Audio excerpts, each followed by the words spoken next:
일본이 준비하고 있던 비장의 시나리오를 예상치 못한 한국의 대응 때문에 결국 포기하게 되었다고 합니다. 이후 일본이 결국 따로 선택한 방법이 있다고 하는데요. 어떤 내용인지 알아보았습니다. 18일 아사히 신문에 따르면 한국 정치와 일본 역사에 이해도가 높은 기무라 일본 고베대학 교수가 일본이 한국을 치면 이제는 더 이상 부러뜨릴 수 없다는 것을 깨달은 것 같다고 분석했습니다. 기무라 교수는 한국, 중국, 북한이 예전엔 반일 트라이앵글이라 불려졌다고 말합니다.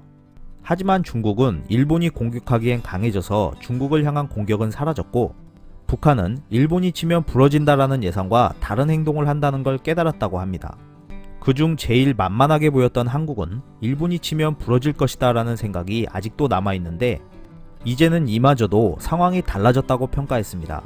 한국은 이제 세계 12위의 경제 대국이 되었고 G20의 일원으로 국방비와 구매력으로 환산한 1인당 GDP에서도 머지않아 일본을 추월할 것이라 평가했습니다. 한때 한국 대외 무역액의 40%를 일본이 차지했었던 시절도 있었지만 지금은 7% 전후밖에 되지 않는다고 전하면서 한국에게 일본의 존재감이 희미해진 지 오래되었다고 전했습니다. 기무라 교수는 올해 여름 일본에서 새로운 혐한 카드로 한국과 단교해라 라는 주장이 대두되었는데, 여기에는 기존에 생각하던 한국이 사과를 해온다, 일본이 재협상에 응해준다 라는 비장의 시나리오를 포기한 것이다 라고 평가했는데요.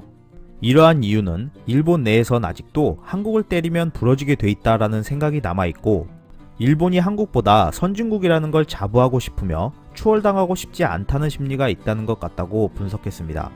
기무라 교수는 역사 문제를 둘러싼 대립도 한국에서만 끝나는 것이 아니라 대만과 필리핀, 베트남 등도 국력이 높아지면 일본의 권리를 주장해 올 것이다 라고 전하면서 한국과 해결에 실패하면 앞으로도 이러한 문제는 계속될 것이다 라고 전했습니다. 반면 크게 선빵을 날려서 한국을 부러뜨리겠다고 마음먹었던 그분은 언제쯤 옳은 의견을 제시할지 관심이 모아지고 있습니다. 이상 피커TV였습니다. 감사합니다.